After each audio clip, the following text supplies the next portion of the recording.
പേര് ഉബൈസ് സിദ്ദീഖ്. ഉപ്പയുടെ പേര് സിദ്ദീഖ് എന്നാണ്. പിന്നെ നമ്മൾ മാനന്തവാടിയാണ് നമ്മൾ ജനിച്ചതും വളർന്നതൊക്കെ. പിന്നെ ബാംഗ്ലൂർ ബിസിനസ്സും കാര്യങ്ങളൊക്കെ ഉണ്ട്. പിന്നെ നമ്മൾ എനിക്കൊരു അനുജനും ഒരു അനുജത്തിയും ആണുള്ളത്. പിന്നെ വൈഫും ഒരു ചെറിയൊരു കുട്ടിയും. അതടങ്ങുന്ന ഒരു ചെറിയൊരു ഫാമിലിയാണ്. വീട്ടുപേര് കൂനാരത്ത്. 30 വയസ്സ് കഴിഞ്ഞു. 31ാമത്തെ വയസ്സ് തുടങ്ങുകയാണ്. ഇതിൻ്റെ ഇടയിൽ ശരിക്കും ഒരു 8ാം ക്ലാസ് മുതൽ സ്വന്തം ബിസിനസ്സാണ്. അന്ന് മുതലേ എത്ര രാജ്യങ്ങൾ കണ്ടു? ഇപ്പോൾ ഞാനിപ്പം ഏകദേശം ഒരു 10ഓളം രാജ്യങ്ങളിൽ പോയി. 10ഓളം രാജ്യങ്ങളിലും പോയി. അതുപോലെ തന്നെ ഒരു 8ഓളം ഭാഷ ഞാൻ സംസാരിക്കും. അറബിക്കൊക്കെ വളരെ ഫ്ലുവൻ്റ് ആയിട്ട് സംസാരിക്കും. അറബി, മലയാളം, ഇംഗ്ലീഷ്, ഉറുദു, അതുപോലെ തന്നെ കന്നഡ, തമിഴ്, അങ്ങനെയുള്ള എല്ലാ ഭാഷകളിലും നല്ല രീതിയിൽ സംസാരിക്കും. അതായത് പറഞ്ഞാൽ മനസ്സിലാവുന്ന രൂപത്തിലല്ല. അതായത് നമുക്ക് വളരെ ഫ്ലുവൻ്റഡ് ആയിട്ട് നമ്മൾ അവരിൽപ്പെട്ട ആളാണോ എന്ന് സംശയിക്കുന്ന രൂപത്തിൽ സംസാരിക്കാനുള്ള ഒരു ഇത് കൂടെ ഉണ്ട്. എനിക്ക് ഇൻട്രസ്റ്റ് ഉള്ള ഒരു വിഷയമാണ് ഈ ഭാഷകൾ പഠിക്കുക എന്നുള്ളത്. ഫസ്റ്റ് സ്റ്റാർട്ടിങ്ങിൽ തന്നെ ഒരു 2 ലക്ഷം രൂപ ഫാദർ തന്ന് സഹായിച്ചിട്ട് 8ാം ക്ലാസ്സിൽ നിന്നാണ് ഞാൻ എന്താക്കുന്നത്, നമ്മുടെ ചെരുപ്പിൻ്റെ മാനുഫാക്ചറിങ് ഉള്ള ഒരു യൂണിറ്റ് ഉണ്ടായിരുന്നു. അത് പുറത്തുനിന്ന് നമ്മളെ കണ്ണൂരിൽ നിന്നും ഇവിടെ നിന്നൊക്കെ നമ്മൾ പണ്ട് ഉപയോഗിച്ചിരുന്ന കവാഡീസിന്റെ ചെരുപ്പൊക്കെ ഉള്ള അത് മാനുഫാക്ചറിങ് കോഴിക്കോട് നിന്നും മറ്റോടുന്ന് അതിന്റെ റബ്ബറും മറ്റു സാധനങ്ങളൊക്കെ 8ാം ക്ലാസ്സിൽ നിന്ന് ആ ഒരു രീതിയിലാണ് തുടങ്ങുന്നത്. പിന്നെ പണ്ട് നമ്മൾ ഉപയോഗിച്ച സ്ലിപ്പോൺസിന്റെ ചെരുപ്പുണ്ടല്ലോ, അതിന്റെ മുട്ടും സ്ട്രാപ്പുകളും ബോംബെന്നും മറ്റു രാജ്യങ്ങളിലും പരിചയങ്ങൾ ഫാദറിന്റെ കെയർ ഓഫിൽ ആളുകളുടെ അടുത്തുനിന്ന് അത് ബണ്ടലായിട്ട് കൊണ്ടുവന്നിട്ട് ഇവിടുന്ന് ഞാൻ വീട്ടിലിരുന്ന് പാക്ക് ചെയ്തിട്ട് ആയിരുന്നു എന്തായിരുന്നത് ബാക്കിയുള്ള ദിവസങ്ങളിൽ പോകും. അന്ന് എൻ്റെ ഓർമ്മ ശരിയാണെങ്കിൽ ഒരു 8ാം ക്ലാസ് 9ാം ക്ലാസ്സൊക്കെ പഠിക്കുമ്പോൾ ഞാൻ അധികം ക്ലാസ്സിൽ പോക്ക് കുറവാണ്. പക്ഷെ എന്നാലും ജയിക്കും. അപ്പം സാറൊക്കെ നോർമലി തമാശയിൽ പറയും, എന്ത് മാവേലി വന്നോ എന്ന് ചോദിക്കും. കാരണം എനിക്ക് എൻ്റെ മെയിനായിട്ടുള്ള എൻ്റെ മൈൻഡിലുള്ള ഇതെന്ന് വെച്ച് കഴിഞ്ഞാൽ ബിസിനസ്സിൽ എങ്ങനെയെങ്കിലും എന്താക്കണം, എവിടെയെങ്കിലും എത്തിപ്പെടണം എന്നുള്ള രീതിയിലാണ്. അന്ന് 10ാം ക്ലാസ് പഠിക്കുമ്പോൾ മാനന്തവാടി 2ഓളം ഷോപ്പ് ഞാൻ തന്നെ ഡൽഹിയിൽ പോയി. ഇന്നും ആ സ്ഥാപനം അവിടെ ഉണ്ട്. ഓപ്പൺ ആക്കി കൊടുത്ത ഞാനാണ്. ഇവിടെ ഒരു 8ാം ക്ലാസ്സിലൊക്കെ പഠിക്കുന്ന സമയത്ത് സ്വന്തമായിട്ടൊരു 10 ആളുകൾ ബിസിനസ്സിന് ഉണ്ടായിരുന്നു. ഞാനിവിടെ ഫുഡ്വെയറിൻ്റെ മാനുഫാക്ചറിങ് ഉണ്ടായിരുന്നു. അങ്ങനെ ഫുഡ്വെയറിൻ്റെ മാനുഫാക്ചറിങ് ഇവിടെ ചെയ്തു. കുറച്ച് കാലങ്ങൾ പഠിത്തത്തിൻ്റെ കൂടെ അതും ഒപ്പം കൊണ്ടുപോയി. പിന്നെ അവിടുന്ന് ഞാൻ ഫാദറിൻ്റെ ഒരു ഫ്രണ്ട് ഉണ്ടായിരുന്നു, മൂപ്പരെ കൂടെ ദുബായിലേക്ക് പോയി. പിന്നെ ദുബായിൽ നിന്ന് ഞാൻ അവരെ കൂടെ സ്ഥാപനം നടത്തി. അങ്ങനെ ഒരു 2 കൊല്ലത്തോളം ഞാൻ അവിടെ ദുബൈയിൽ ബിസിനസ്സും കാര്യങ്ങളൊക്കെ ആയിരുന്നു. അല്ലല്ല, അവിടെ അറബിക്ക് കോസ്റ്റ്യൂംസ്, അറബികൾ, അതായത് അവിടെ വരുന്നത് അന്ന് ഉയർന്ന നിലയിലുള്ള ഷെയ്ഖ് ഫാമിലിയിലുള്ള അറബികൾ വരുന്ന സ്ഥാപനങ്ങളായിരുന്നു. അങ്ങനെ അവിടെ അവരുമായിട്ട് നല്ലൊരു കണക്ഷൻ ത്രൂ ഔട്ടിൽ നമ്മൾ പിന്നെ അവിടുന്ന് സ്വന്തമായിട്ട് പല ബിസിനസ്സുകളും ദുബൈയിൽ തുടങ്ങി. ഇപ്പം ഇന്ന് നമുക്ക് 6-7 രാജ്യങ്ങളിലോളം നമുക്ക് ഇന്ന് ബിസിനസ് ഉണ്ട്. പിന്നെ അതുപോലെ തന്നെ ഖത്തറിൽ one of the most business ചെയ്യുന്ന പെട്രോളിയം കമ്പനി ഓതറൈസ്ഡ് പേഴ്സൺ നമ്മൾ മാത്രമേ ഉള്ളൂ ഖത്തറിൽ. പെട്രോളിയം നമ്മളെ വലിയ വലിയ കൺസ്ട്രക്ഷൻ കമ്പനികളിലേക്ക് പെട്രോളിയം കൊടുക്കുക, അതുപോലെ തന്നെ വലിയ എക്യുപ്മെൻറ്റ്സ് റെൻ്റൽ ചെയ്യുക, ഇതിൻ്റെയൊക്കെ ഉള്ള ഒരു സ്ഥാപനം ഇപ്പം നമ്മളതാണുള്ളത്, UB ഗ്രൂപ്പിൻ്റെയാണ്. അതുപോലെ തന്നെ നമുക്ക് പിന്നെ ഗോൾഡിൻ്റെ മൈനിങ് ആഫ്രിക്കയിൽ ഇപ്പം ഓതറൈസ്ഡ് ആയിട്ട് ചെയ്യുന്ന, ലൈസൻസ് ഹോൾഡറൈസ്ഡ് ആയിട്ട് ചെയ്യുന്ന ഒന്നും നിലവിൽ ആരും പാർട്ട്ണർഷിപ്പില്ല. അവിടെയുള്ള ദുബൈയിലുള്ള രാജ ഫാമിലിയിലുള്ള ആളുകളുണ്ട് നമുക്ക് ഇൻവെസ്റ്റിംഗ് സപ്പോർട്ടായിട്ട്. പിന്നെ അതെ, അവിടെ അങ്ങനെ ചെയ്യാൻ പറ്റുള്ളൂ. അതേപോലെ തന്നെ ഖത്തറിലുള്ള അവിടുത്തെ ഷെയ്ഖിൻ്റെ, അവിടുത്തെ രാജാവിൻ്റെ ഫാമിലിയിലുള്ള ആളാണ് നമ്മളിവിടെ ബിസിനസ് ചെയ്യുന്നത്.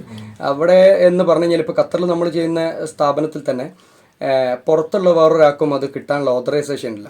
അതിപ്പോൾ നമ്മളെ കമ്പനിക്ക് മാത്രമല്ല. പിന്നെ അതേപോലെ തന്നെ ദുബൈയിലും നമുക്ക് ജിമ്മുകൾ, അങ്ങനെയുള്ള സൂപ്പർ മാർക്കറ്റുകൾ, അങ്ങനെയുള്ള സ്ഥാപനങ്ങളുണ്ട്. നമുക്കിപ്പോൾ നിലവിൽ 200 പീപ്പിളുടെ മുകളിൽ നമ്മുടെ അടുത്ത് വർക്ക് ചെയ്യുന്നുണ്ട്. 200 ആളാണ് നമുക്ക് എന്തുള്ളത്, ഇന്ത്യ എന്നുള്ളത്. പുറമേ ഉള്ള ആളുകൾ വേറെ ഉണ്ട്. അതായത് ഇപ്പോൾ നമുക്ക് ഓൾ ഓവർ വേൾഡിൽ നമുക്ക് അപ്രോക്സിമേറ്റ് ഏകദേശം എന്തായാലും ഒരു 600 പീപ്പിളിൻ്റെ അടുത്തുണ്ടാവും. അതായത് നേപ്പാളിൽ നിന്നുള്ള ഇന്ത്യയിലുള്ള ആളുകൾ മാത്രം നമുക്ക് 200 ആൾക്കാരെ മുകളിലുണ്ട്.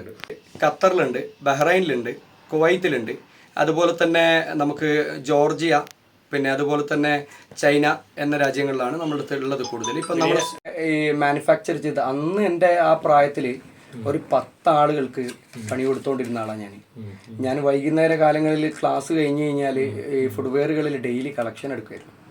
നമ്മൾ മാനന്തവാടി തുടങ്ങിയ ഇവിടെ വയനാട് ജില്ലയിൽ എല്ലാ സ്ഥലത്തും കേളകം കൊട്ടിയൂർ വരെ കൊടുക്കും. അത് കൊടുത്തു കഴിഞ്ഞ് ഹോൾസെയിൽ കൊടുത്തിട്ട് അന്ന് വണ്ടിയൊന്നും ഓടിക്കാൻ പറ്റൂലല്ലോ, 2 കവർ തൂക്കി പിടിച്ചിട്ട് എൻ്റെ വീട്ടിൽ നിന്ന് പറയുന്നത് മോന് കഷ്ടപ്പെടുന്ന അതിനുള്ളൊരു റിസൾട്ട് എന്തായാലും കിട്ടുന്നു. അവിടുന്ന് നമ്മളൊരു എഫേർട്ട് എടുത്ത് എല്ലാ സ്ഥലങ്ങളിലും, അതായത് ആളുകൾക്ക് വളരെ സ്വീകാര്യതയായിരുന്നു. കാരണം ഒരു ചെറിയ ചെക്കൻ ഈ 2 കവറിൽ മുട്ടൊക്കെ പിടിച്ചിട്ട് ഞാൻ ബസ് ഇറങ്ങിയിട്ട് ഒരു സ്ഥലത്ത് വെക്കും ഈ കവർ, എന്നിട്ട് ആ ഒരു ഏരിയ മൊത്തം കവർ ചെയ്ത് കംപ്ലീറ്റ് ഫിനിഷ് ചെയ്തിട്ട് ഞാൻ എന്താക്കും, തിരിച്ചു വീണ്ടും വരും. എന്നിട്ട് എന്ത് ചെയ്യും, ബാക്കിയുള്ള കാര്യങ്ങൾ കൈകാര്യം. അതായിരുന്നു എൻ്റെ തുടക്കം. അങ്ങനെ അവിടുന്ന് വന്ന് പിന്നെ മാനന്തവാടി ഒരു ഫുഡ്വെയർ ഇങ്ങനെ ഓപ്പൺ ചെയ്തു. അങ്ങനെ അവിടെ ഒരു വിദേശത്ത് ബിസിനസ് ഉള്ള ഒരാൾ വന്ന് കണ്ടിട്ട് എൻ്റെ ഒരു പെരുമാറ്റവും നമ്മളൊരു ആറ്റിറ്റ്യൂഡ് കണ്ട് അയാൾ പോരുന്നോ എന്നുള്ള രൂപത്തിൽ ചോദിച്ചതാ. അപ്പം ഞാൻ വീട്ടിലുള്ള ആൾക്കാരോടൊന്ന് സംസാരിക്കുന്നത്. അങ്ങനെ അയാൾ യാദൃശ്ചികമായിട്ട് എന്നെയും കൂട്ടി വീട്ടിലേക്ക് വരുമ്പോൾ എൻ്റെ ഫാദറുമായിട്ട് ബന്ധമുള്ള ആളാണ്. അന്ന് 18 വയസ്സ് പൂർത്തിയാവാനൊരു 2 മാസം കൂടെ നിൽക്കുകയാണ്. ഫാദറിന് ഓഫർ കൊടുത്തു, എന്ത്, ഞാൻ അവനെ കൊണ്ടുപോയിക്കോട്ടെ എന്ന്. അപ്പോൾ ഇപ്പോൾ പറഞ്ഞു, ശരി മോന, അവന് കച്ചവടത്തിനെല്ലാം ഉഷാറാണ്, പക്ഷെ വേറൊരു രാജ്യത്ത് പോയിട്ട് ചെയ്യാനുള്ളതൊന്നും എനിക്കൊരു കോൺഫിഡൻ്റ് ഇല്ല എന്നാണ്. ഞാൻ പറഞ്ഞു, ഇപ്പം ഞാൻ പോയിക്കോളാം. അപ്പം ഇപ്പോൾ പറഞ്ഞു, ആയിക്കോട്ടെ, നിൻ്റെ ഇഷ്ടമല്ല, നിൻ്റെ ഫ്യൂച്ചർ അവിടെ നിന്നാണ്. എനിക്ക് ഫസ്റ്റ് മുതലേ പുറം രാജ്യങ്ങളിൽ പോയി കഴിഞ്ഞാൽ കുറച്ചും കൂടി ഓപ്പർച്യൂണിറ്റീസ് കിട്ടുമല്ലോ. അങ്ങനെ അവിടെ നിന്ന് അയാൾ കൊണ്ടുപോയി. പോയ സമയത്ത് അറബി അറിയില്ല, ഒന്നും അറിയില്ല.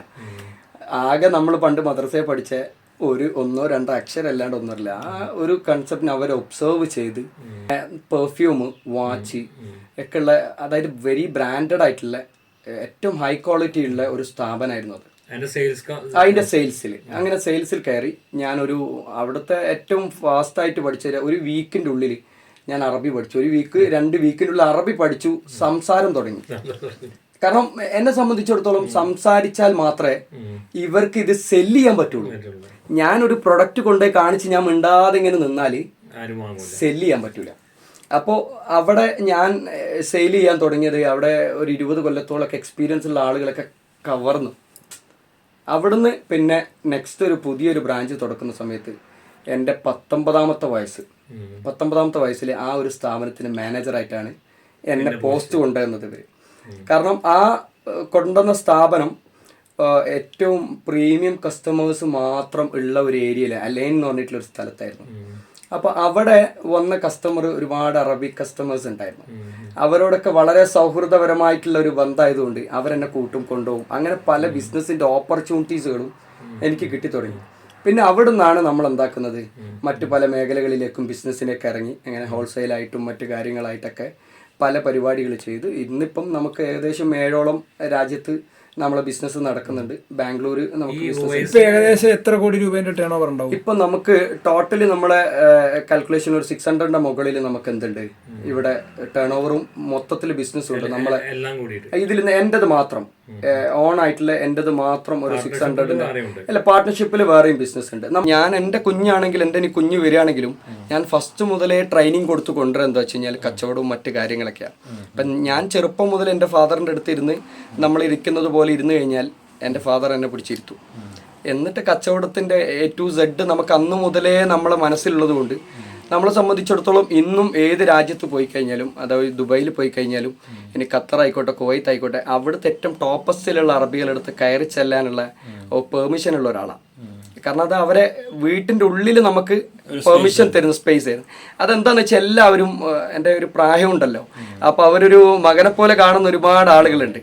അപ്പം അവിടുത്തെ ഖത്തറിലെന്നൊക്കെ പറഞ്ഞു കഴിഞ്ഞാൽ നമുക്ക് ഏറ്റവും കൂടുതലും സപ്പോർട്ടീവ് ആയിട്ടുള്ള ലൈക്ക് ഒരു ഫാമിലി മെമ്പർ എങ്ങനെയാണ് അതുപോലെ എനിക്ക് ഖത്തർ എന്ന് പറഞ്ഞാൽ നമ്മളൊരു രാജ്യം പോലെയാണ്.